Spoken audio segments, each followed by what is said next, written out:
Here we are, ladies and gentlemen. I really appreciate you being here today. It is Thursday, a little bit later than we expected to be. Well, it's the right time that Pete expected me to be here. Sorry for those of you that were expecting Dale Bosio at 3 o'clock.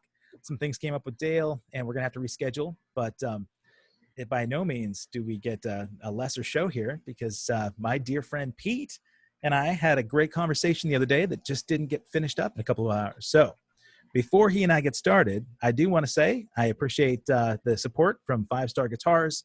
You guys have been incredible in being with me from the beginning. And so if you're out there and you're looking for some music gear, they've got guitar lessons. They've got guitars for sale. They've got repairs happening right now. If you don't feel like weathering the in-person thing and you want to keep socially distant, go to 5starguitars.com. Got some killer selection there too, and they'll get you taken care of. So one other thing, Saturday, there's a virtual concert called Abducted by the 80s presents Back to the Basement. So if you go to www.abductedbythe80s.com, you can see a huge list of bands that are going to be performing on Saturday, a lot of them from their living room. And the benefit for this show is for the Direct Relief Organization, which supports all the frontline workers for the COVID-19 battle. So EMTs, healthcare workers, firefighters, everybody that's right up front dealing with coronavirus, they will be supported through Direct Relief. You can purchase event shirts there, and you can also get a bunch of shirts from the bands that are performing, like A Flock of Seagulls and Wang Chung and Naked Eyes, New Shoes, Animotion, The Spoons, Escape Club, Real Life, a whole bunch of bands. That's also going to feature some special appearances by Richard Blade and my girl, Downtown Julie Brown. And there'll be a world premiere at the end of that show of a new video from Wang Chung. That'll be a blast. And so go to www.abductedbythe80s.com and sign up on the mailing list, and you'll be finding out about other events that they put together and entered into drawings for some swag. All right, business is done. Now it's time to hang. We didn't get to the goods last time. So my buddy, Pete Holmes, thank you for being here, my man. How are you? Hello, I'm doing good. How are you doing, Kevin? Hey, people. Hey, I hope everybody's doing well. Hey, that 80s thing sounds pretty cool. Awesome, man. Greg Ross, this guy that runs this merch company for the tour that we do every summer. Yeah. He was watching all these bands that were supposed to be touring, and he's like, man, we got to do something to get these guys together and do it in a way that we can support people, you know? Yeah, yeah. So he just started this thing a couple weeks ago. He found a great charity, and he really got in gear quickly to get event shirts put together, and we put the website together. And I've seen a lot of the videos that these bands are doing. It's really freaking cool, man. So is it like, I mean, are they in their living room, or are they all online doing stuff? Yeah.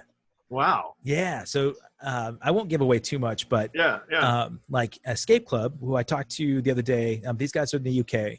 Yeah. Johnny and Trevor, they live not far from each other outside of London. So they met up in this little campfire ring in the backyard, and they're playing acoustic versions of their songs. Oh, that's cool. Like our singer from Flock he lives in Liverpool. Yeah. And our guitarist is in Toronto, and they did some kind of cool combination. You'll see, when we broadcast. Oh, that's cool, man. It's a great thing, man, because we're chomping at the bit to play, dude. Like we want to rock. Yeah, it's really, really a bummer, man. Well, speaking of gigging, just before we hopped on, I was mentioning, I love picking out stuff that people have behind on these broadcasts, right? So it strategically placed behind Pete's head, we've got Pete's travel suitcase, right? And we were talking, that never gets put away, right? Never gets put away. Always ready to go. You can see it there. It's begging me to take it out. Actually, on top of the suitcase is my the bag that I take when I go and rehearse, when I go practice. So I just kind of throw it on there. But the suitcase is just sitting on the bed here in the office, and it's ready to go, man. It's like, well, I thought we were going somewhere. It is like a pet that needs to be taken care of. It really does, like most musicians that are playing locally, but they don't tour. We've had this conversation with some band buddies of mine here. Because dude, you travel all the time for gigs, and I do too. Yeah. And you start getting really good at packing, right? So even if you're traveling as a salesman or whatever, a business person, you've got your travel bag, and there are certain places that you always know where to look, right? So if you're looking for those papers or your passport, or you've got your toiletries. So, and then, you've got your bag too that you take for rehearsal. Yeah. What's an essential thing in your bag that you never take out because you can't show up in Dayton, Ohio and not have this? Oh, what I always have with me, my in-ears. Oh yeah. I never will put the in-ears in a bag. I have spares in the Pelican cases. Okay. That get sent ahead of me. Really? But Just buds or the whole pack? The whole pack. Okay. I have those sent ahead in a couple Pelicans, but I carry the pair that I wear on stage with me in the bag. Smart. Just because if I got there and something wasn't,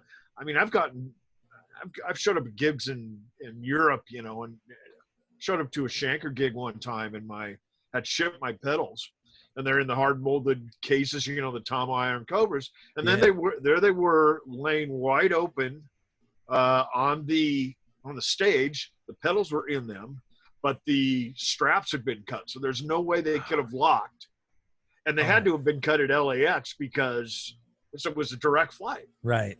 So the guys couldn't figure out how to open it, pop, how tough is that? So they took a mat knife and just went zip. The whole thing went like that. I couldn't believe it. They made it to this gig in Spain. There they are. Oh man, it's Spain. Oh God. Yeah. So that's why I will carry those inners, because if I show up and don't have the inners, the sticks go ahead of me and everything too. I suppose I could find something like that, but the inners. Okay. So nobody could go, well, here, here's a wedge in a bottom end cabinet. Go ahead. I'd be horrified. So you haven't had to do that where you just show up and you got to like throw and go with a wedge and have monitors that have no in-ears? I don't know. I've always had,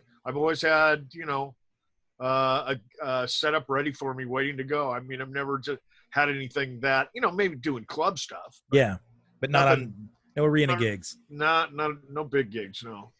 So, interesting. That's what I got to have for sure. Man, ears, it's so funny. I will tell you, for me, I bring mine with me. Never send them ahead, but I would say that I get to use my ears about half the time. It's a drag. We show up and depending if it's, if it's our own show, for sure.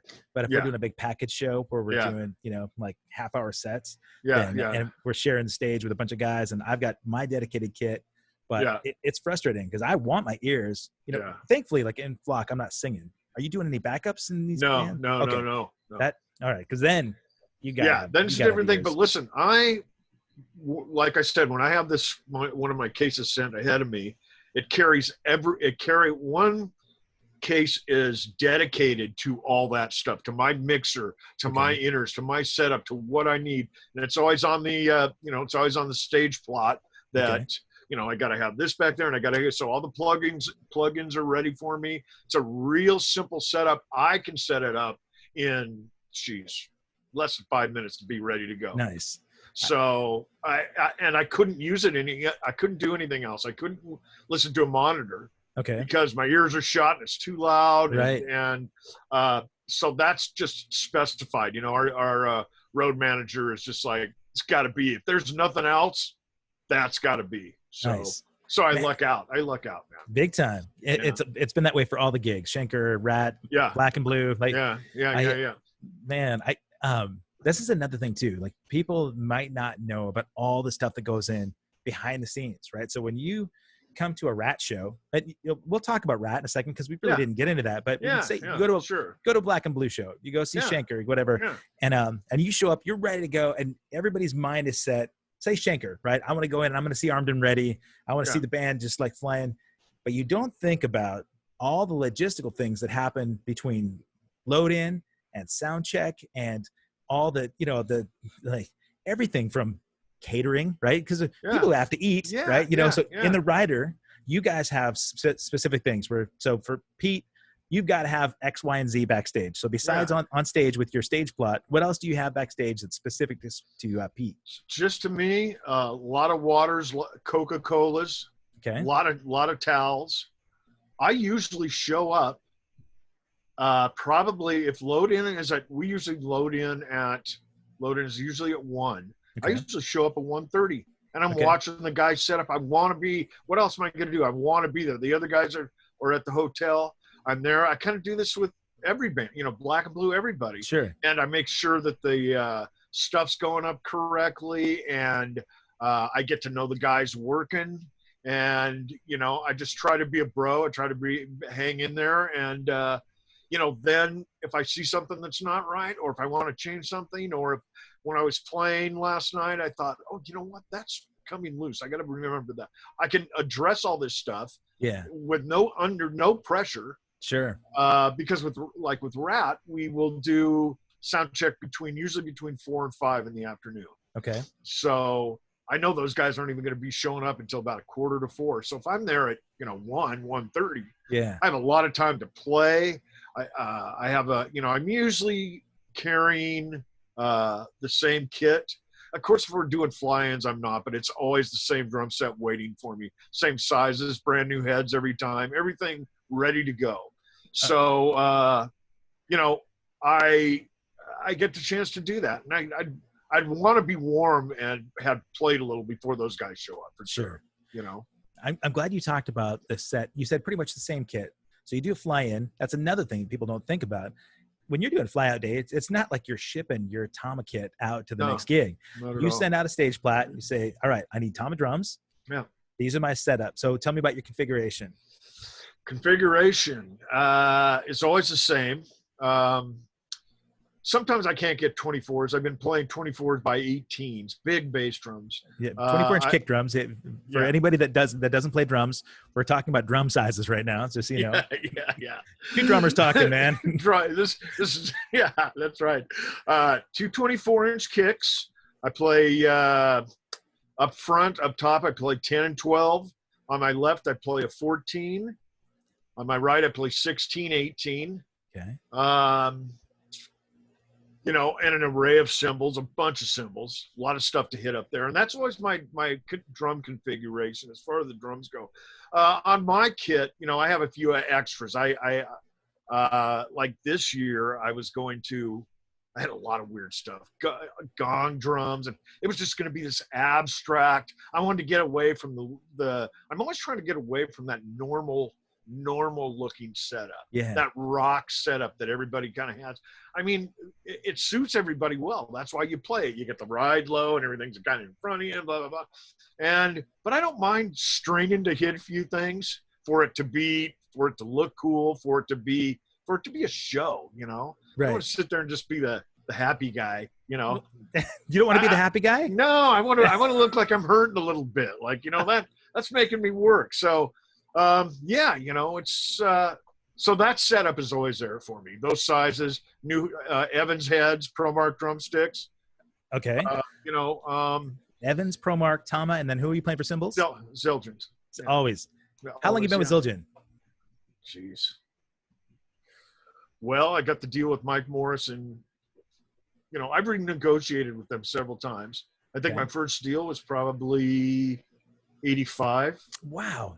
About the same time you started playing Tama drums. Tama, I negotiated a deal with them in Japan on the Japan tour. I think we talked about that a little bit last time. We went over there and did a headline tour in support of our first record. Yeah. And I signed with Mr. Hoshino, Hoshino is Tama's parent company. Okay. Ibanez Guitars, Hoshino is the parent company. And I signed with Mr. Hoshino. I had, 4 or 5 guys standing around me in suits, and there I am in this long black hair with makeup on, hung over, and the guy says, "Does he want to sign you?" And I said, "Well, great. I kind of knew it was coming, Yeah. And I said, "Okay, so I'm young. I'm 22 or something." He says, I said, "Well, what do I get with this? What is this?" All that goes, "Whatever you want, anything you want, you get." Okay. They have honored this. They have honored this. What is it? They've honored the contract, which right up until I got a drum kit for this tour this year. Are you kidding me? And it's in boxes.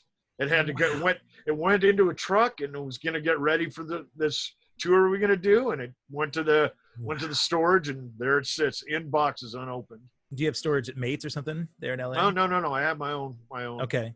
Personal place. That's almost 40 years of Tom and Drums, brother, with the same contract. It's so great. And let me tell you, I went in to negotiate the contract, renegotiate it with them once. I kind of felt like I just felt that they weren't paying enough attention to me. I felt like some things needed to be changed. And so I met with the head A&R guy there at Hoshino out here in Sun Valley, California. And I said, we went through the whole thing. He goes, yeah, we want you. We want you to stay here. You've been here so long. Blah, blah. I said, well, I haven't signed anything. And he says, listen, there's a couple of guys, Simon Phillips, Kenny Aronoff. There's less than a handful of guys that we don't sign contracts with anymore because I've been with the company so long. It's an unspoken thing. Okay. So you're a lifer. Wow, man. So when you look at the catalog, what you really, the physical catalog, they put about maybe 100 artists on there, out of the, 600 that they have worldwide, that are I mean, they have more than that, but the 600 that are their top of the line guys. Sure. And on the catalog here, I'm one of the top 100 guys. Oh. There's my picture. I'm just blown away. Yeah, as you should be, though, man. I mean, you've repped them well.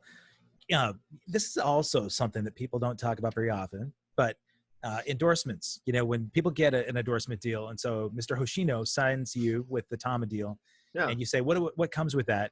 Yeah. Most young up and coming artists think, oh, I'm going to it's just like getting a record deal. You know what? We get a record deal and people give us millions of dollars. We never have to pay it back. We're just going to be rich and famous. And endorsements, I get free gear forever. Right. And so people don't realize that you're basically trading brand for brand, right? So you're supposed to represent their company in a way that helps them make money. That's the whole deal behind a company supporting you and sponsoring you, right? So absolutely.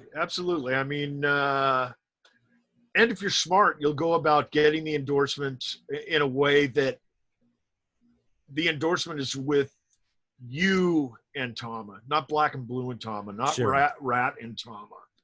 I want them to support me in every endeavor I do. You bet. So their drums are always the logo's always seen. The drums, I mean, all you have to do is look around a little bit on the internet and find any pictures of me playing. You'll see that the Tama drums are well represented. So, and it's a different thing. You getting an endorsement and maintaining it and holding it. That's kind of an art in itself. There's a way to go about it, and I guess the company can determine whether they want to work with you or not within a couple minutes, Yeah. Aside from that brand representation, you said, you could look on the internet and see that Tom is well represented because everywhere Pete's going, you've got a Tama kit for the most part. If there's if you're doing a kind of one-off, like where you had Dane Haas's premiere kit and running up to Seattle. Sure. He just mentioned it on the Facebook thing, so I had to call that out. Thank you, Dane. Which was my old kit, by the way. But, right. It's great drum set. Yeah. It was great for sure. Yeah, and but people don't realize that, or people think oftentimes that you just get anything. At this point, you're a lifer. You've represented for 40 years. Yeah. Somebody coming into an endorsement thing, if you were to walk into the drum company of your choice and just expect that you want something without anything to give, that's that entitlement sense is more ignorance than anything else, right? But well, listen, they're not, just like everything now, they're not giving away. Companies have really cut back. Yeah. You just don't get a drum deal because you have a record deal. That's not, those are two separate things completely. For sure. What do you have to offer? What's your background before this band? Why do you want to play this particular brand? All those things. So, oddly enough, I never think that I play in Portland enough to have a drum set up there, and that's kind of not true. I end up playing up there all the time. So you would think with this warehouse full of drum sets that I would keep one up there. And I think that's always been my intent, but it hasn't happened yet for some reason. There's still a Tama Grand Star kit that Dan Pred has in studio here. So I would bet Dan would be the first to let you borrow something if, he's got his old Heather Metallic Grand Star that was my favorite when I was a kid, man. Yeah. What is the newest series that you have, the one that you just got set up for the tour? This time I had them make me a Star Classic Maple kit. Okay. The one they did prior to that for me was the Birch Babinga, and that was beautiful. But I really wanted to get a loud maple kit. I mean, this band, when I'm playing with RATT, it's so loud. Yeah. It's just ridiculous. So, I have to be able to play above them. I don't want to make it a competition for sure. Sure. But I want to be able to have that confidence that I'm going to be heard and that, I can articulate and that I don't have to put a lot into it. And that's what those Tama drums do, man. Those maple shells with the combination of the right heads, which goes for any drum set. Yeah. Find the right combination of heads within the right series, within the types of heads you like, and experiment a little. I mean, I know a lot of people aren't able to do that, but once you find that combination, it's just like, wow, know. So, yeah, they made me this beautiful.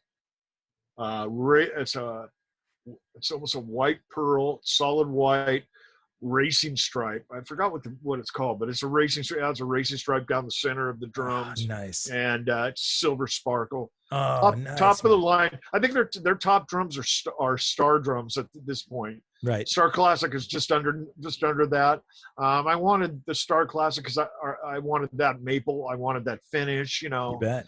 And they gave me everything and more that I wanted. God, that's so great, man. I'm glad that you can see that there's a sort of a partnership that you've developed where they've honored this for a long time, because the music industry is so fickle, right? And we also know a ton of drummers that jump ship, right? They'll just find the next thing if they can find a free drum set, even if the quality is lesser, something for nothing. There's a lot of stuff about Tama that is, I fell in love with the drums in the 70s. I was playing Ludwig drums in the 70s, and they had the set that I had. I don't know if this is indicative of all Ludwig's kits back then, but they had the slip-on clamp type of mounts. Right. Do you remember those? Yeah. I don't know what you call those, but they slip on. I mean, that was supposed to be like, their new hip thing. And I hated that. I hated that about those drums. I love the drums, but I hated the way they're mounted. So I went out in the late 70s and bought all Tama hardware for my drums and refitted everything, the toms, the bass drums, everything, so that I could use the Tama hardware on the Ludwig shells. And really? That was no easy task, because that drum set was a stainless steel Octoplus. So I had to have it machined. I had to take it somewhere and have it machined. Yeah. This is not that kit, but tell me about this set. I want to know what's going on here. Look at that. Yeah. That is many pieces. Those are different pieces of different drum set put together. That was a band called Karma. I love this tiny little splash symbol up here. Yeah. Oh my God. Isn't that the best? Oh my God. Why not? Why not? If you can, baby. Right. But look at I got the 2 snare drums there. Oh yeah, man. Yeah. I have a very similar picture of myself with a kit that I hodgepodge together, but I couldn't afford cymbal stands. Yeah. I grew up in the mountains in Montana in a log cabin, believe it or not. Yeah. So I hung my cymbals off ropes on the rafters, and so I'd have to crash and then duck so that I didn't get my head chopped off. But yeah, look at that. Look at that. A lot of these are probably some of our music stands. Right. Where I took I ripped the part out, the top off of them, and then took a hammer to the end and bent it so I could slip the cymbal over it.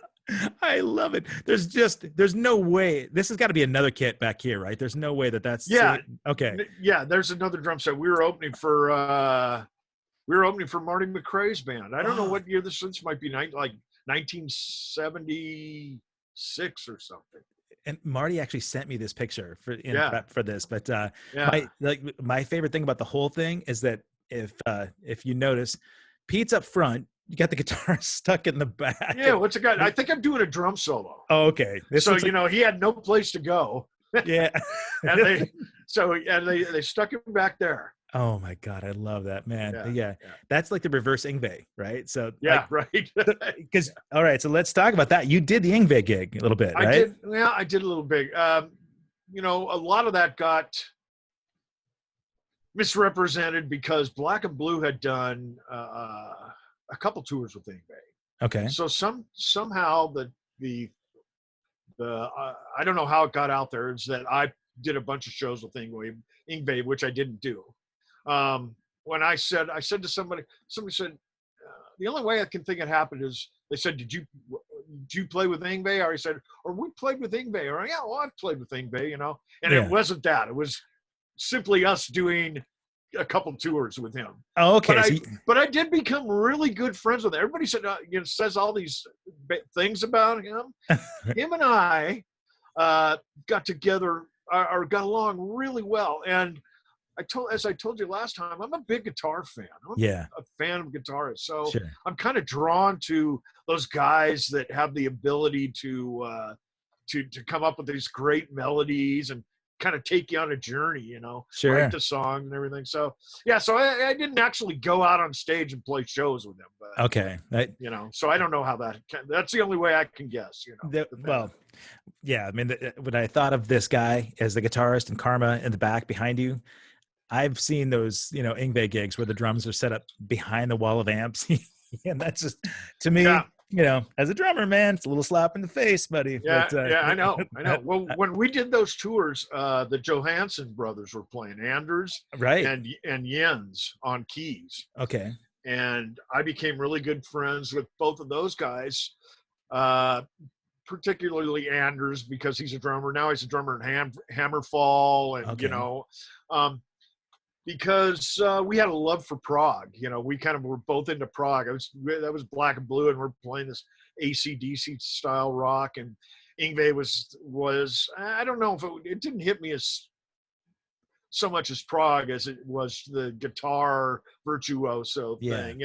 So we, after the shows, we'd either get on their bus or my bus and spend the whole night, going, hey, did you see this? Hey, did you hear this? This kind of thing. So that was really cool.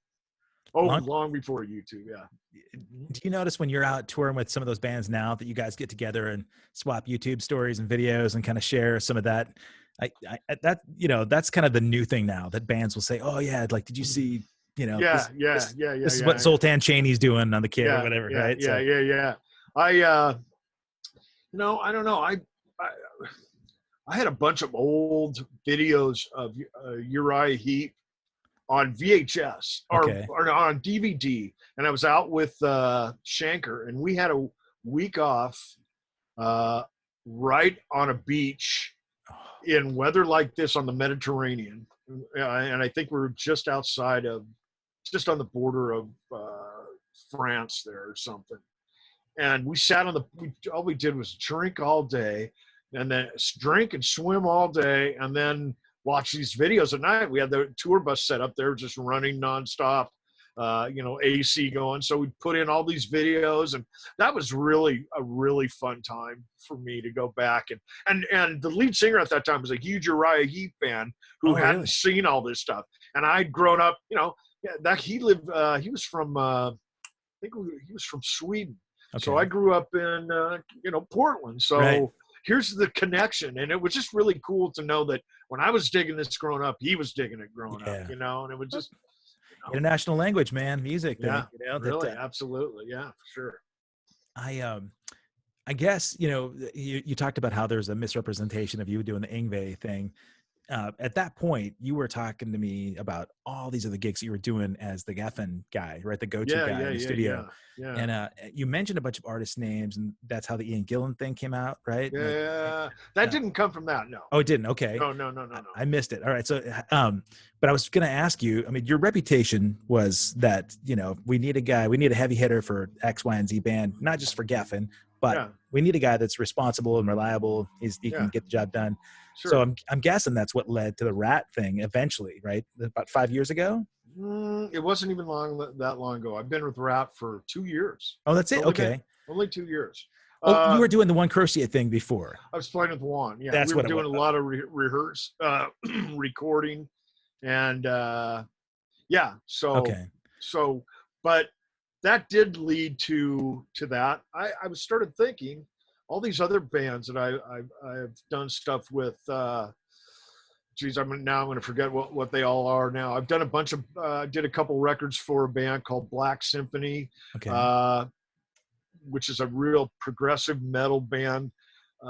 They put out an album called Tears of Blood, that I played on, which is just unreal. Right on. I did the very last Malice record where we went out and we did a bunch of redid all the stuff that was on the License to Kill album, which was kind of silly, but are some tunes on there that are brand new. And Brian wasn't singing for him then, right? Brian was not singing for him. Okay. Okay. That time. No. Okay. Alrighty. I did an album with a band called Monster, which was produced by Max Norman and Pat Regan, and that came out on a German label. That record's available. I think it's called Through the Eyes of the World. And we went to Canada and did some stuff with a band called Killinger.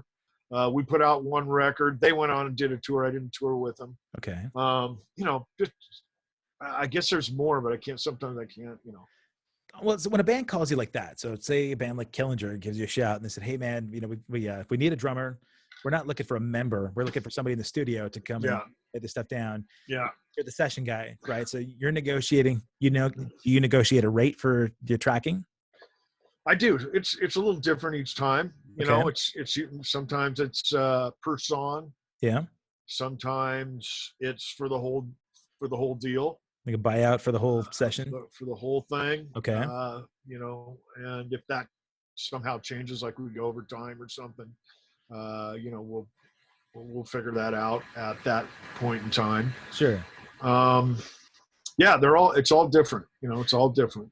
So you mentioned that. Okay, this is you mentioned you negotiate it if it goes over time. So say you're contracted to do the entire record, 12 songs, right? And so so do you factor in, all right, so that I need this much time to rehearse with the band, so I kind of think about I'm paying, like, they're paying me essentially to rehearse me for the gig, and then, or do you just say, yeah, flat rate?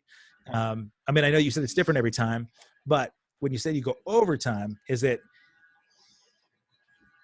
okay? Well, I'll tell you why I'm asking. Well, okay, go ahead. Yeah, go ahead. Say, man, you're tracking, you get to song 6 on the record.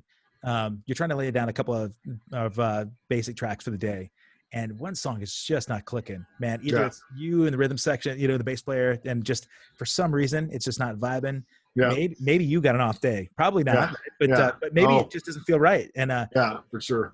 Do you say, hey, look, man, I'm not feeling it right now. Give me a break to go. Or how do you deal with those kind of like days that just don't fly in the studio? Yeah, obviously, if it's not good on take 5, it's not going to be good on take 105. Okay. That's how I look at it. I'm not getting better as the track is going along. Okay. I'm usually pretty good about getting tracks right off. Or at least keepers that we can go, hey, that's good. We can use that if we want. Let's move on. Okay. That's a motivator for sure. But if I've done it too many times, I just got to go, hey, maybe let's come back or something. And I have to be honest with you though. I haven't had too much of those. I'm not trying to, I'm not bragging here, but no, I really haven't. I really haven't gotten to a situation where I go, I'm just not getting this. Usually what happens when I'm hired to do something is if they want to rehearse, that's fine. But I'll show up at the studio knowing everything. Yeah. And I can play the entire, whatever they're asking me to play, I can play it to a click without a band. Nice. That's great, man. Because I'll chart it out. I'll know it. Make my little cheat sheets, and I'm ready to go. I'm ready to go with or without the band being able to play the song, without the members being there, without any rehearsal, because I don't want to be I don't want to be in that situation. I'm a professional here. I'm going to come up. I'm going to do your thing, and that's what I'm getting paid for. I'm like, oh, what? Bill didn't show up? Well, I can't do without Bill. But Bill's not going to be here for 2 days. I can't. I'm not going to be that. I'm like, hey, fuck Bill. Right. I know all the shit. Let's go. I'll have this thing done tomorrow. Oh my God. Every band that's watching right now wishes they had a Pete Holmes in their band. That's awesome. Well, I mean, that's a whole other topic, being professional and being ready, and that just all spills over into, kind of things that we've touched on with the endorsements and with getting those gigs, I'm certainly not first call. I am not first chair in Los Angeles at all. I have to work to get, studio gigs. The thing I've got going for me is that I've been here long enough and I've done enough stuff and worked with several different producers that will give me the call because I'm easy to work with and it's quick. And, I haven't done a lot of that in a while. Like I said, the last thing I did was George Thorogood. So that was same thing. I showed up, I knew the song, was ready to go. We did it all in one day. Yeah. Amazing, man. So, I know that because of the region, you had to have spent quite a bit of time with Dino growing up, right? So Dean Castronovo, local guy, he was sort of following your footsteps in a lot of ways, right? For some of these metal bands. Well, he's certainly surpassed me. I believe there's always somebody up and coming right now, man. There's a kid somewhere in Wisconsin who is wailing in the basement, and in about 3 years we're going to be blown away. Right? Yeah. I was aware of Dean when I went and saw Dean when he was 18. At some club. I distinctly remember them playing Shoot Shoot by UFO. Okay. And in the chorus part of the song, I remember him doing the double bass line, the real, which was just like outrageous. It just so didn't fit, but it was so cool, And then, Dean went on to, in Portland, a lot of times he would come up and tech for me and do little things. He was just hanging around, and boy, he is just he is one of those cats that you just it just happened to. He's just natural. Yeah, put on the planet to be doing what he does. Absolutely. Yeah, absolutely. It's not fair that the guy has the voice too, right? That's it. Right. Not only is he a slam drummer, but his freaking voice. Yeah. I did just see him just before the COVID thing hit. We did shows together, and he's out doing Dead Daisies when they're playing again. That's cool. He's got the gig and he's rocking. Yeah, for sure. Yeah. I love the guy, man. I love his style. I love the, watching him do the whole realization thing, watching his style change, watching him morph into a seasoned player. Right. He could go on and go out there and play all this fast metal stuff, which, that's some people might not like the sound of it, but that's the easier side of it, because it's easier to play fast and play a lot than it is to hold down time and play not play at all these big spaces. So thank you, Kenny Aronoff. Yeah, right. Yeah, man. Well, exactly. This guy I saw. I don't know if you've seen the Burning for Buddy DVDs with Kenny when he plays straight no chaser. Yeah, he's killing that swing. And he told me I'd never played that song in my life. What? He goes, I'm reading it off the chart. And it sounds like he's played it 450 times. That's the truth, man. Nobody had any clue, I think, up until that point on the outside that Kenny could swing like that. A lot of those guys, Bissonette. Oh my God, man. Of course. That's fun, man. As a drummer, because even us drummers, we sort of pigeonhole some of those guys. But I know you're buddies with Kenny, right? So you guys, very good friends. Yeah, that boy, he gets a few phone calls for He's one of the he is one of the first chair guys here in LA, and since there's not really big studios anymore, he's recording. He has his own studio out in the valley, and he just gets an engineer in there, and they work all day on tracks that are sent to him, That's by whoever. Yeah. His schedule is ridiculous. I remember we were sitting around talking one time, and he would. I'll have to make this up, but he would say stuff like, "Oh yeah, I'm doing the show in Germany with Fogerty, and then I got to fly back to do the Late Show with Letterman on Friday, and then I'm in the studio, and it just went. Every day was like that. There was not like, well, today I don't have too much to do. There's none of that ever. You're wondering like if he's just sitting at home, in quarantine right now, freaking out. No, but you probably do know. But I do know. Yeah, I do know. He's at the studio playing. He's at the studio. He's working. He's recording. God, that's great, man. Even though this whole thing has, with COVID and everything else is going on, people are still sending him tracks. Professionals are still sending him tracks. Other artists, whoever wants him to play on a track. So, I mean, that part hasn't stopped. The recording process certainly hasn't stopped. So, yeah, he's in there doing that right now. I know it for a fact. Being that prepared. I mean, one thing about Kenny, we talked about Dean and watching your playing. Not only do you have all those chops, but there is 0% tentative about your playing. Like all three of you guys, everything is so committed. That's one thing I just love about watching all you guys is that even if there's a session you haven't done or a gig you could walk up on right away without overplaying, you would just play with so much conviction that, there's no way that somebody would feel like, man, the guy just doesn't really seem sure of himself on stage. Yeah. Well, those are things you can certainly that we can see. Yeah. That we will notice about a player. That's something that can't be that you're not going to learn at MIT, guys. They'll talk about it, but that's only something that you can learn over time from playing. Right.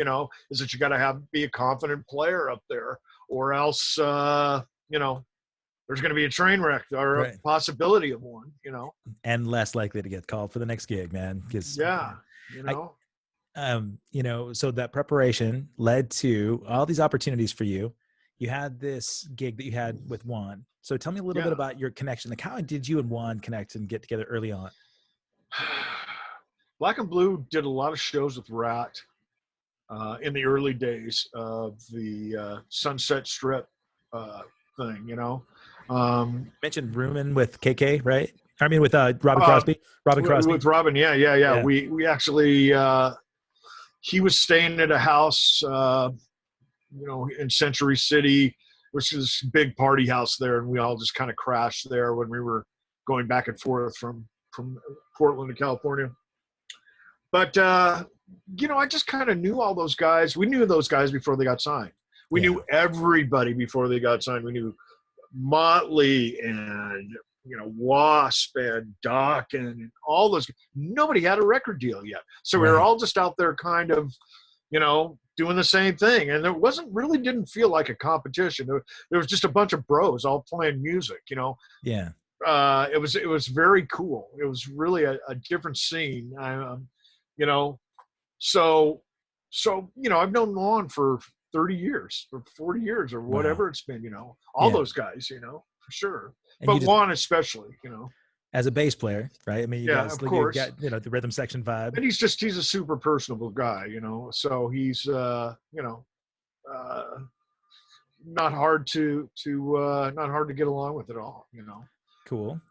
And so you've known each other. Yeah. How did you start working together? Well, Jamie and I, at one point, Jamie St. James, we were, Jamie wasn't playing very much anymore. Okay. And I thought to myself, we got to get that boy out there. Let's get him out there. And I said, hey, we should start some kind of band.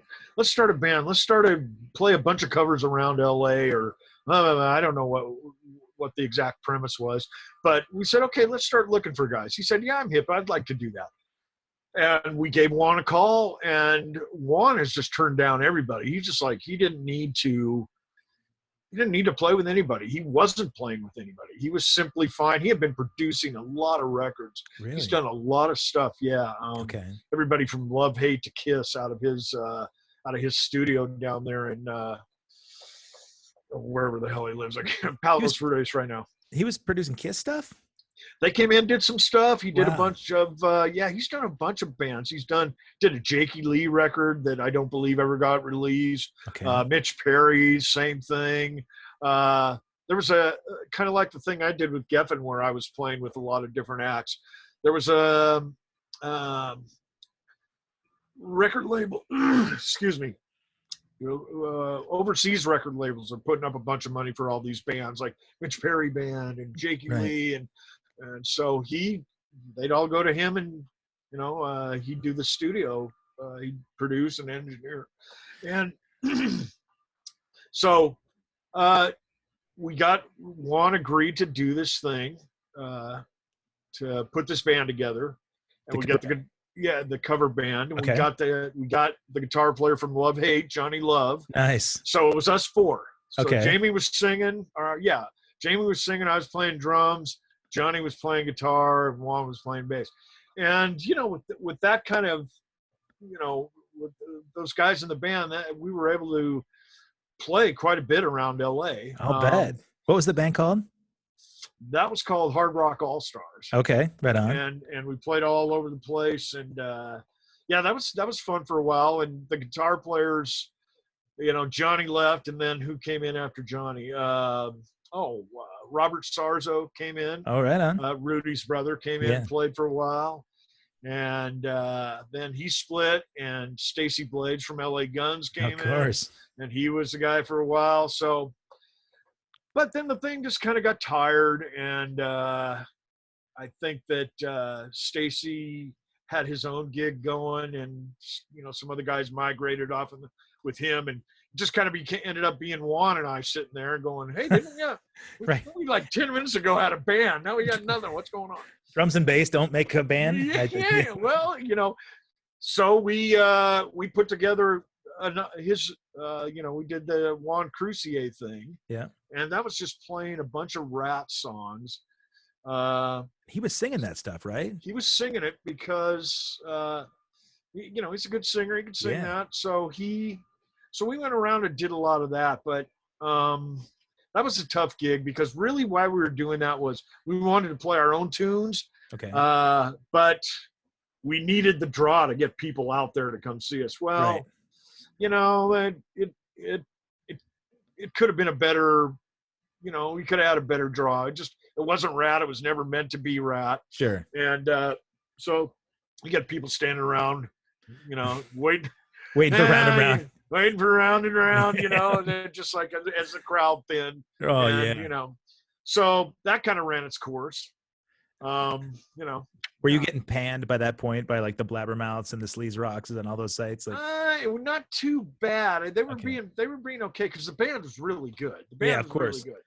But just nobody cared. Okay. Yeah. There's always haters. I mean, RATT, certainly we have our share. Really? We probably have more than our share. I'm kidding. Honestly, man, it's incredible to me. Like they could have an entire website dedicated to the amount of slander and the bullshit. Unbelievable. Like if you listened to all that stuff, then it would drive you crazy, right? I mean, anxiety times 10. But well, I mean, let's hear everybody's opinion and give everybody a voice on what I'm doing. I just think it's bullshit. I think it's just like God. So whatever, buy a ticket or don't buy a ticket. The thing will be sold out if you don't come. Right. Yeah. So just a weird. Was a really weird deal. When Juan was, I didn't want to interrupt you, but as this thing is going on, you've got, this sort of representation of, people coming out expecting to hear RATT tunes because it's Juan Crucier and you, and, you weren't billing yourself as RATT, but was there talk from Juan saying, hey man, you know what, there's a chance that, the original guys are going to get back together and, just because that stuff floated around forever, right? For decades. Yeah. I think they were out playing at that time. Okay.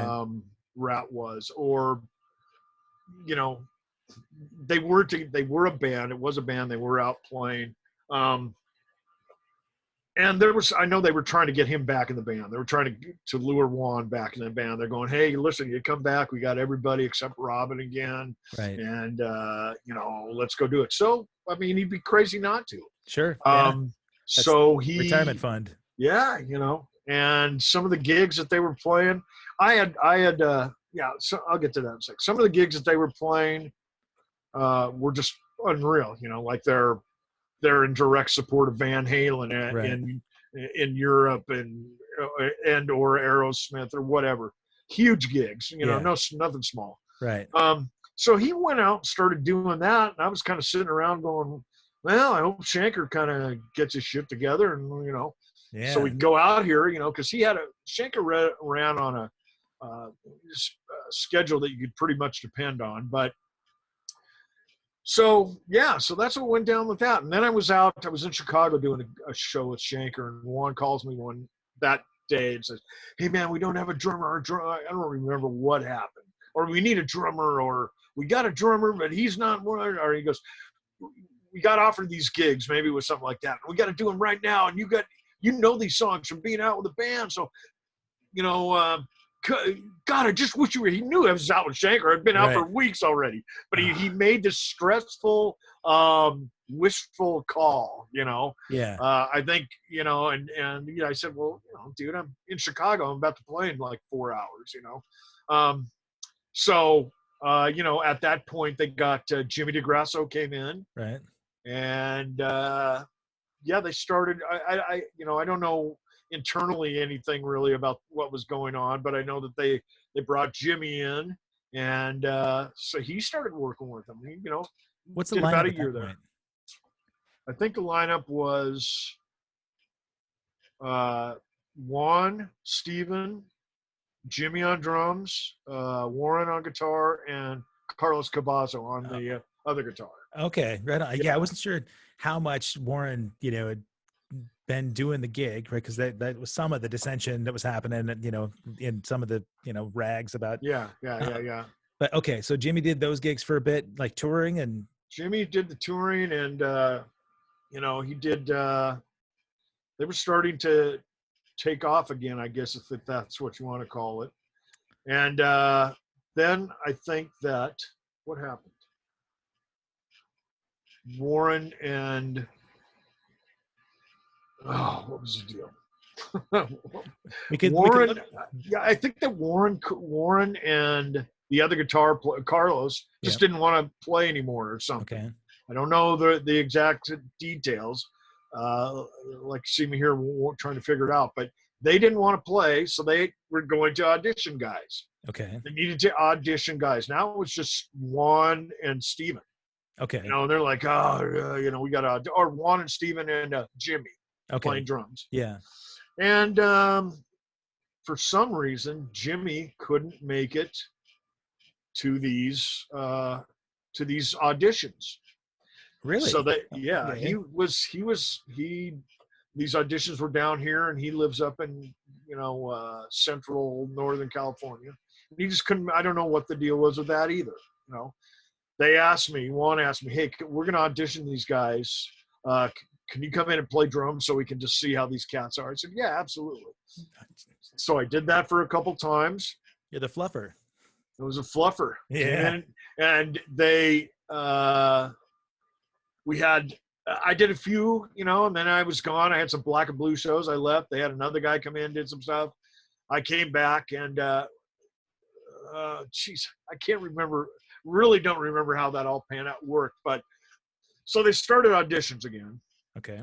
And I go in there, and I'm playing, and I was all ready. They had a couple of different guys coming in all day long, and I got done playing a couple of songs. They had management there. They had all these guys. Actually, I don't think I had played with Steven, or maybe that was the first time that I had done this for them. Okay. Sitting in, and I got done playing the songs, a couple of songs, and they got the guys there auditioning, and they end the song, and management and all the guys look at me, and they just go,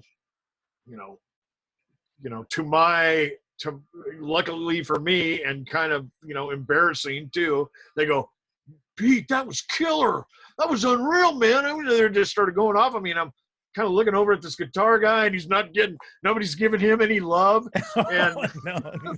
and these are Packing named up his guys. stuff. I'm not gonna say who these guys were, but these were all named guys. And that just went on. And like after about 3 tunes, we took a break, and they just hung around me like I was the chick with the blow. You know, all the our management, everybody in the band, they were just like, yeah, man. And I was like, wow. And I started thinking to myself, if I want this gig, I can have this gig. Yeah. So that wasn't even really crossing your mind. You were just like stand-in dude, helping audition. I went in there and I killed it because I wasn't the one in audition. Sure. No pressure, man. So I went in there and I kind of thought to myself, hey, this gig is open as far as I'm concerned.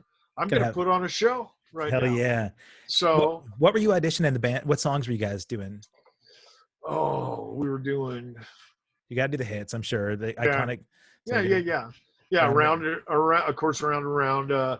Lay It Down. Lack of communication. Sweet. Lay It Down. You're in Love. Want a Man, Back for More. Exactly. All right. All that stuff. Yeah. Uh-huh. All right. I remember the first time I saw a RATT video, right? It was the same weekend that I saw Looks That Kill, first time I saw Tommy, and I said, oh, okay. Yeah. I need to get rid of my clarinet. I need to do that. Yeah. But yeah, man, those bands were so dangerous, and those videos, there was so much about those videos too that was different. The RATT videos, right? They had the Wanted Man Western theme, right? And Robin Crosby was such a the cowboy, they were a gang, right? That was the whole point of it. They were a gang, yeah, they really were. They were the real deal. There was a couple, I think them and Motley, out of LA. I mean, a lot of those bands were, but I focus on those guys because I know all those guys. Sure. And that was the real deal. I mean, everything you ever saw about them is true, and it's just it's an open book there for everybody to take a look at and go, once again, criticize or not or whatever. Right. Well, chapters of the book. Yeah, chapters of the book. I mean, and so here we are, now playing, and it's just the guys are great. I'm not being, there's only 2 original members, Steven and Juan now. Right. But luckily we are, playing with 2 great guitar players, Jordan Ziff, who's from Marty Friedman's band. And he smokes. Yeah. And Chris Sanders, who just exited the band, he decided, I guess he was just like, I'm retiring. I was like, oh, wow. Okay, see you later, We went on and did a couple gigs as a 4-piece, and it was killer, but I don't think that'll continue. I don't know. Okay. Really? But, yeah. All those dual leads. Yeah. I mean, it's definitely a 2-guitar band, Big time. Yeah. So, but, all the barriers are broken down. Steven's a complicated guy, and once he gets to know you and once you get to know him, he's a great guy. I love him. He's a brother, You've weathered some storms together, You've really. probably seen some of those. Yeah. I will tell you my first experience with Steven. I used to play with Animotion, that old 80s pop. Yeah. So I did that gig for like 15 years. And my first gig in LA was the very first Nike's Run Hit Wonder thing. And so there were 6 bands. So it was a 6-mile race. Every mile had a stage. And so it was us and A Flock of Seagulls happened to play, Missing Persons. I think CNC Music Factory, Stephen Piercy's band, solo band, was on that gig. Oh, right. At 7:00 in the morning, we're out there playing this race where they had like 200,000 people that are going to do this marathon, right? And 7:00 in the morning, we are sitting. They had, the trailer beds that are set up with a stage, as a stage. Yeah. And we're all waiting for the go. Our guitarist is doing the Star Spangled Banner to kick things off, and they radio him back to our stage saying, we can't go. There's an issue with one of the artists. And so we're all trying to like place bets on who was the trouble. And I'm sure you can guess. Yeah, sure. One of the artists would not perform because the case of Seagrams that was on his rider did not get delivered for the 7 a.m. curtain call. So we waited for an hour. And Oh. all these people are sitting there waiting to race at 7:00 in the morning in LA so that somebody could go into Ralph's and get a case of Seagram's. Get a case of booze. And I saw him later that night, and he, some of that Seagram's may have still been left, but probably not a whole lot, and Yeah. we've definitely run across each other a bunch since. And it's really amazing to think about. That dude has as many stories about the rock and roll debacle than you could possibly imagine. I mean, really, that dude has been through it all. And, just like so many of the other musicians, right, that they could do a whole behind the music on, if you knew his backstory, it might make more sense, right? That some of those challenges in life were kicking his ass at a certain point. Absolutely. And you understand that. So I was going to ask you, when you joined the band, and there's videos out there, and your cymbal stands are being pulled down because, it's tough for him to keep vertical. I remember the look on your face. Okay. Complete horror. Yeah.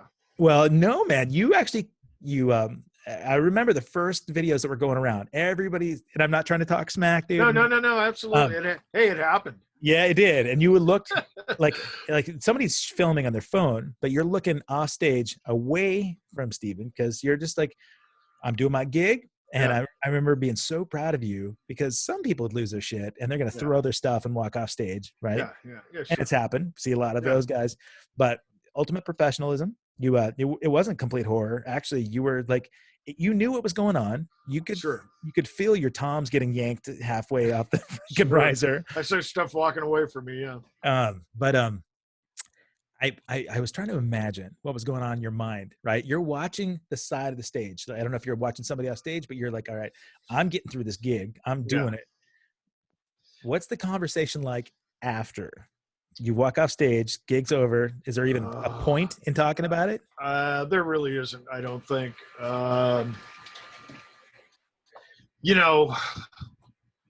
Like you said, Steven is the real deal. Yeah. He is the real deal. And, he's got that personality. He's got that addictive personality, and he's ready to go. The guy doesn't wake up and put on his Stephen Piercy suit. Right. He is that cat. Right. So, he's had a lot of reasons to maybe do certain things that he's done. And I think that he was in a situation where he just didn't like too much. Okay. And it caused him to drink a lot maybe and do whatever else. Yeah. And that kind of kept him, he was able to tolerate his situation that way. And I'm talking about maybe with his band prior to us. Right. So when we started playing together, there was none of that. Okay. And there is none of that today. And it took him a while to realize that. I think he did he made some bad mistakes right off the bat, when we first started playing. Those were some of the first gigs we did. I think the gig we did prior to that, a week or two prior to that, was the Costa Mesa Amphitheater down here. Right. And we headlined that. It was us, Tom Kiefer, and Lynch Mob. Okay. And we sold the place out. If you've ever been to Costa Mesa Amphitheater, it's about 7,000 seater. Good room. Good room. Yeah. And we just killed it. I mean, you can go online again and see that as well. But you were capable of pulling that off. Absolutely. Yeah. And we did. Management was there. All the right people were there. Everything. I know that Steven he had some knee issues too, which really are true. Yeah. And so he was taking some pain meds, and then he drank some alcohol, and we had to take time off so he could get the knees operated on. And, but he, these since that show, he has just been fantastic. He's got nothing but better and better and better. And that's why all this good stuff is happening. That's why we're able to go out and play. And, we just did a run in December that was, I don't know, you played the Fillmore in Detroit? No, nope. I haven't played that room. Big room, Yeah. huge place. We sold that out. Just us alone sold it Nice. out. It's bigger than the Schnitzer. You know, it's Yeah. about so. It's a good sized room, and I think we did on that run. We just did 15 shows. It was just in December, and I think we sold out maybe 10 of those. Oh, And the ones that nice. weren't sold out were darn close. Yeah. So, you know, and things just running, running like a well-oiled machine, like it should. You know. Yeah. So, I mean, Steven's in a different frame of mind. He gets a little pat on the ass every night when he comes off stage because, I mean, that's what this thing is about. That's the real way to deal with any of this stuff. Oh, yeah. And he gets that. He gets that. He doesn't, I rarely, I never see him. I don't see him drinking. I don't see him fucked up. I don't see any of that. I mean, we all kind of went through that at one time. I mean, I don't drink anymore at all. So Right on, man. Yeah. Yeah. We've had chats about that, man. Yeah. You know, I love the idea that you've been through all that stuff before. I mean, you paid those dues, you did the partying, and I think the spectacle that people saw when they looked at the YouTube videos was, they looked at it as, wow, that worked in 1986.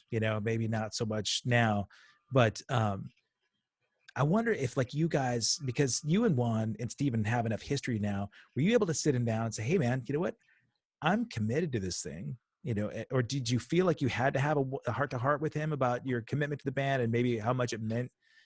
Or do you just let him work his own stuff out? Kind of a little of all of that, but I really don't have to. I've said it to him without that I'm committed to this thing. At times when he's not even expecting that, or I'll pull him aside and I go, "Hey, dude, hey, I'm in this thing. I'm 100% behind you and shit." And this is the point where all those barriers have broken down now. And Cool. Steven's just a guy. He's just a guy going, "Oh fuck," I mean, he's had a lot of, even up to this day, he's got a lot of issues. So. It's just like anybody. I mean, you can imagine what it's like going through your life, having to wonder who you pissed off and Totally. who and it's overwhelming to him. I remember we did a show in Florida and we got done. There was a big meet and greet, and Steven wrote a book. I can't remember what it's called, but he recently wrote a book within the past couple of years. Tales of a Rat or something like that. And so we were doing this meet and greet, and some girl came up and kind of started hanging on him, and just like, "Oh, I love your hair," doing the whole groupie thing. And he goes, "Whoa, whoa, whoa, whoa!" He goes, "Hey, wait a minute." He goes, "I don't do that stuff anymore. Read my book." Oh. And I was really proud of him. That he just didn't all of a sudden become that guy. Yeah, man. And he, he hasn't done. He has, he struggles with his stuff like everybody has their issues. But that night, that was in Huntington, New York, at the Paramount. That was, we haven't had anything like that since then. We had 2 more gigs that night. We played Huntington, and then we played someplace in New Jersey the next night, where he was really hurting. And then the next show, the third night, was in Las Vegas. So we had to fly from the East Coast to Las Vegas and play that night. And that's a brutal run, man. It was brutal. By the third night too, I'm just thinking, as for me, I picture showing up at soundcheck going, "Oh man, already things are blowing up online. You hear people talking on YouTube. I'm sure your buddies are all reaching out to you going, 'Hey dude, we're all taking bets to see how long you're going to make this thing.'" We're worried because I mean, at that point too, man, you were going through stuff with a net, so just man, it's as if you didn't need more, right? But you understood, you respected, where Steven was at, and his understanding that he's capable of being responsible and showing up and doing the thing, I'm sure helped. And I would bet he also felt, because he had so many different lineups and not being able to trust people, right? Because if you've got a different lineup and the people that, you kind of think are your bros are just going here and there and not really being focused. So if you guys are now committed, the guys that are in the band that are running like a well-oiled machine, probably I'm sure that puts him at ease where he can Oh, just kind it of focus certainly. on. I hope it does. I think it does. And yeah, I mean, he, early on in this thing, you could just see he had so many knives in his back. Yeah. It was just like, I was like, wow, dude, he had so much. There was a lot that he was, that's how he would deal with being afraid of something, Sure. You bet. And I think that night, with the legs being barely able to get around, and I don't know exactly what he was drinking, but I'm sure it was brown liquor. Yep. He just, shit, it went down, and I don't think he meant for that to happen. I know he didn't mean for that to happen. Of course not. Yeah. But yeah, I mean, we've gone back and played that same place in December. Redemption, man. And we brought it. It was great. It was just packed. I think the people that stayed around the first time were there for, let's see what happens next. Yeah, man. And everybody this time, and it's a big place. Yeah. It's a big hall. I think it holds at least 3. And it was packed, and everybody was there, was just waiting for something, and never went down. What they got was their ass kicked. That's so good, man. It's a drag kind of that I even, have to bring it up, or that people still talk about it, because the legacy that the band has for a tiny bit was tarnished from that. But when a band can come back out and kick ass, take names, and redeem themselves, it's a blip. I mean, they've all had it, dude. Aerosmith had it, all the bands, like. Well, that's what we had to do. We had to do that. We had to, I mean, we lost shows because of that. Did you? Yeah. And we had to go out and prove ourselves again. And that took us, over a year to go out and do it. And then, after December, all the shows being sold out, and just how great the band is playing, that's when Live Nation comes to us and says, okay, let's do this big tour in summer 2020. Let's do this big thing. We put it all together. It was all worked out. It was going to be RATT, Slaughter, Tom Kiefer, and Skid Row. We had, this thing was running up till October. So, and it was all good sized venues. It was ready to go. I mean, we're carrying 3 semis carrying this whole stage and lighting and all the gear for all the bands. For us, 3 trucks with all the staging and everything, 2 buses, band bus and crew bus, and then whatever the other guys had. So it was going to be a big deal. There was a lot on this, and then we had sold a lot of tickets already. So, then COVID hits, man, and you're just, geez, oh man, you're just out of work that quick. Between the time you and I talked last week and now, the Flock gigs started coming up again. It's interesting because they booked us in Newport Beach there in a few weeks, and I can't imagine it happening. I really can't, man. You know what? We still have fly-ins that are not. Now, what they did with that tour was they rescheduled it for next year. Yeah. And I think all the bands are still on. Everybody's still ready to go.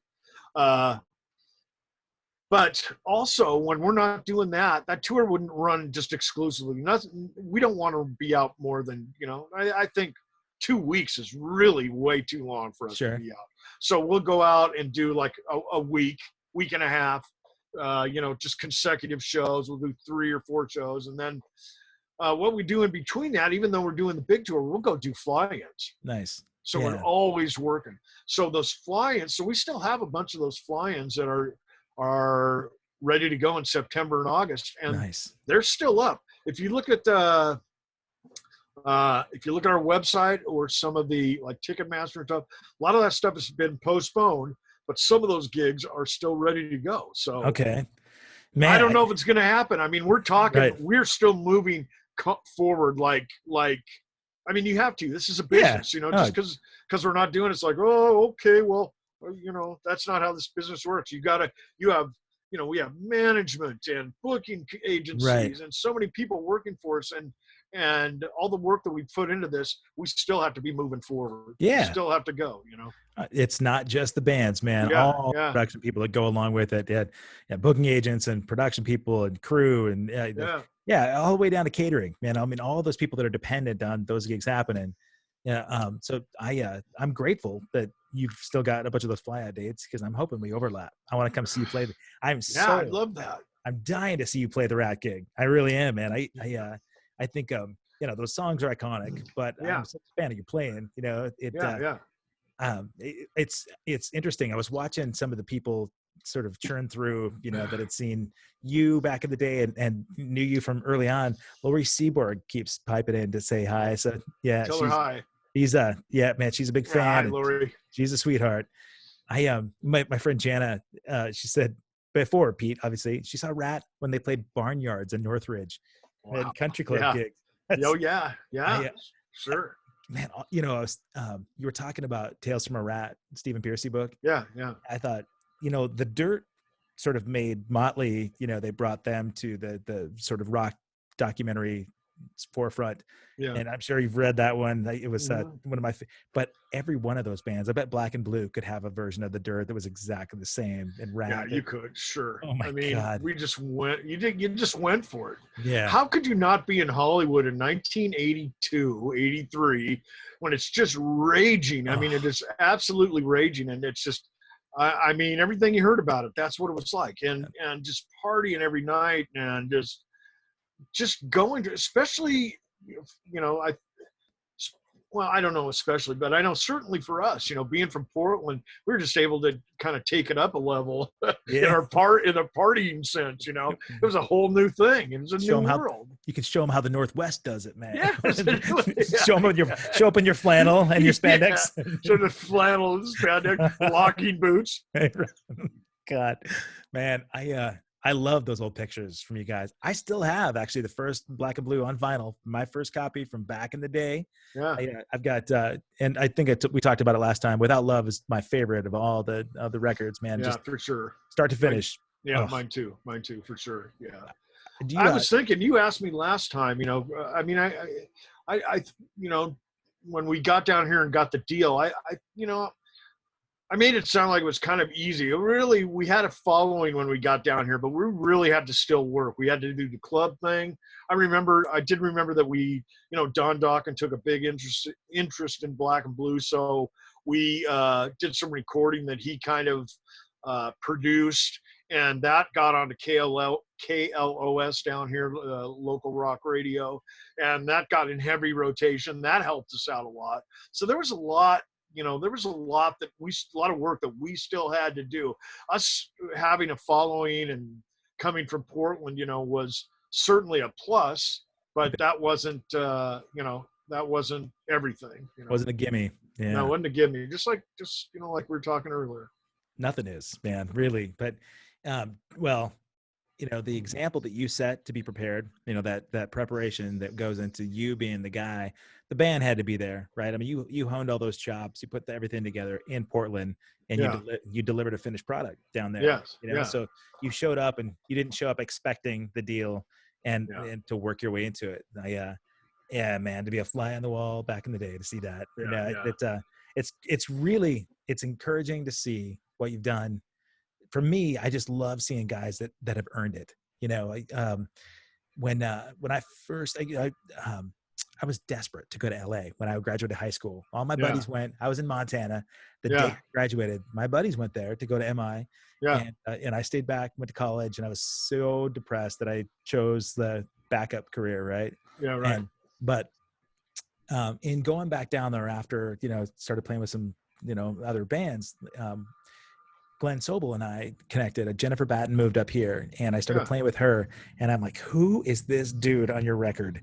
And she said, "Oh yeah, it's Glenn." And I'd heard him in Beautiful Creatures, but I had no idea how he was doing what he was doing on her records, right?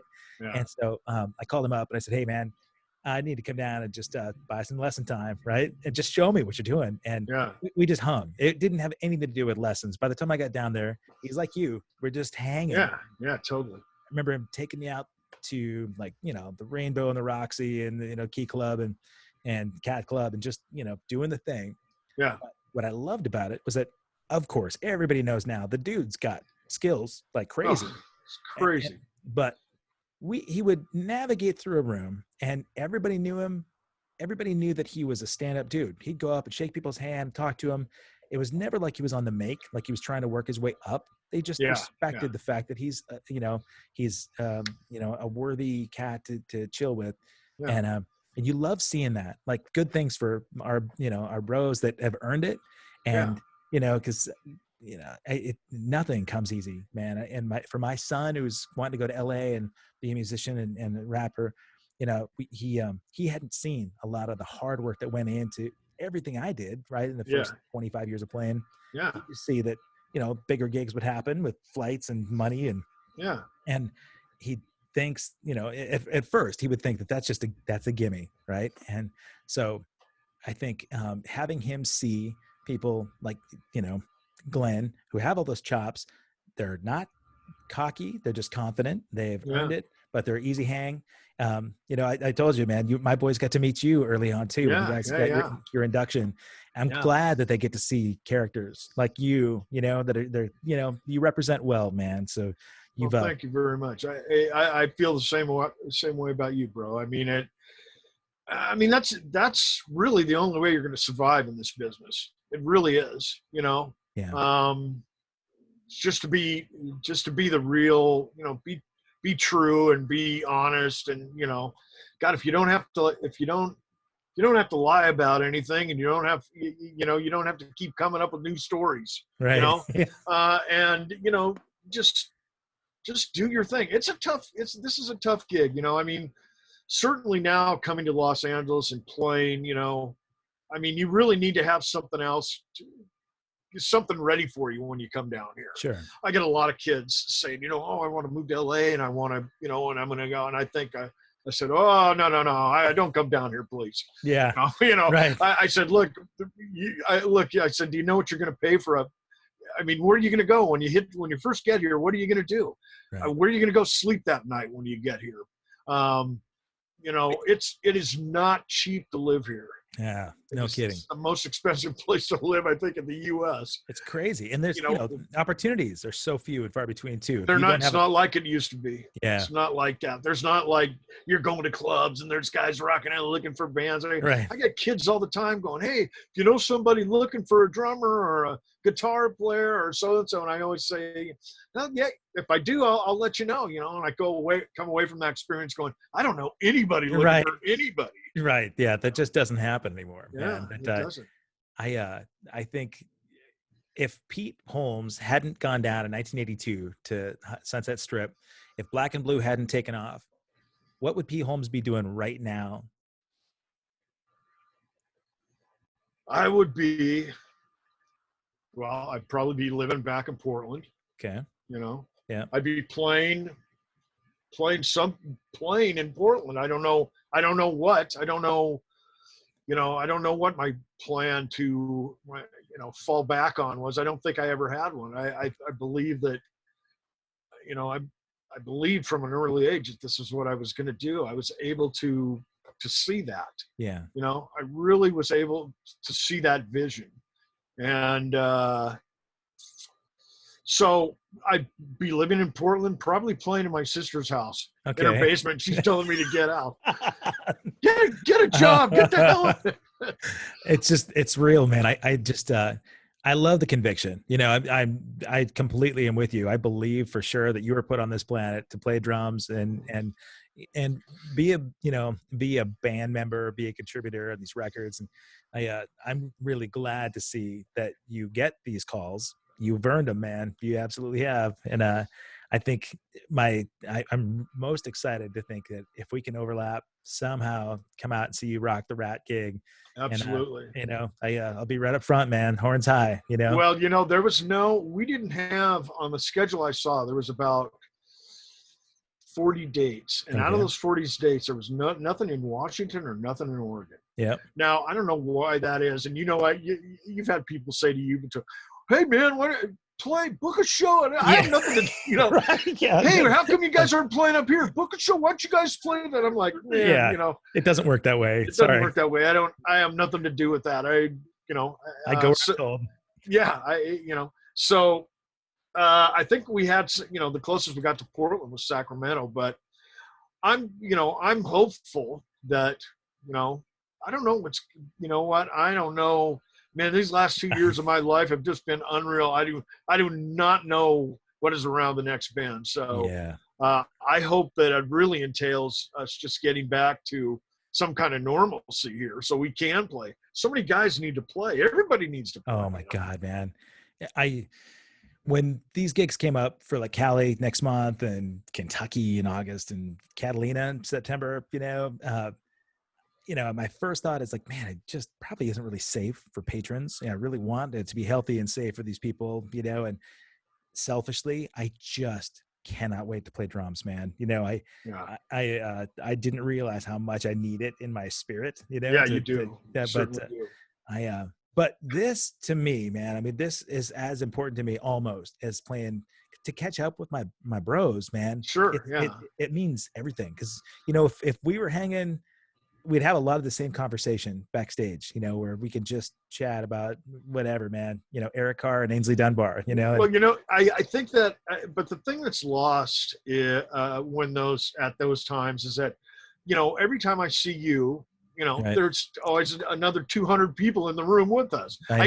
You always come with 200 of your best friends, you know, we never just get to sit and, you know, talk about anything or it, you know, at all, ever, you know, and it's real quick. It's got to be real quick. You're yelling, you know, the whole thing. So, yeah, this is almost better, huh? This wouldn't have happened, you know, a lot of things things have happened that are, you know, that we take for granted, you know, you bet, man, since this thing. So I don't know, you know, it's great that you can see that. I feel the same way, man, that not everything is all bad, that there really are some benefits that come out of it. And I appreciate and take things less for granted as well. You know, I really do. I think when you and I hop on stage next time, don't you feel like it's just going to be like this unearthing I know what it's going to be like. I know exactly what it's going to be like. I mean, if you're like me, you know, I'm always a little nervous. I'm always a little anxious. And I think you got to have those. I think you got to have those to go on stage. I mean, I'm ready you want to go, you want to just go. But those little things are always there nagging you. And I just can't wait to jump on I'm standing behind the drum set and there's this guys flashing lights and I don't know what the hell's going on. I'm, you know, and I'm waiting for the tape to end and the whole deal, you know? Yeah. And it's just, you know, I know what it's going to be like. It's going to be, and you know, I can't wait. I can't wait. Man. God, man, the kabuki curtain drop. That's what I'm waiting for, man. Just you talk about the tape ending. That is just those are the things that we're dreaming about right now, man. Yeah, I'm telling you. Pete, man, I'm so proud of you. I really am, buddy. Thank you. You've weathered a lot of storms, man, and I know that you got a lot of people that are supporting you, that love you, that really care about you, and I think you've paved the way for a lot of people that want to be able to do this thing right. You've done it. Yeah, I appreciate that, and I love you too, bro. I love all you guys out there. You just keep moving forward. That's what you do, you know. Amen. Absolutely. God, listen, do me a favor. When these dates start coming up, let's look at our calendars because we won't end up in the Northwest together, but I bet we overlap someplace else, you know. So let's and I'll hold up those drums if they get pulled over on you. Okay. Yeah, absolutely. Hey, man, just stay safe. You too. Thanks for spending the week with me, and let's catch back up in person when we can. You know, with some real hugs. Yes, absolutely. I'm looking forward to it, man. Okay, you guys. Pete Holmes, ladies and gentlemen. Thank you so much, buddy. Take care, guys. See you, buddy. Bye-bye. Okay.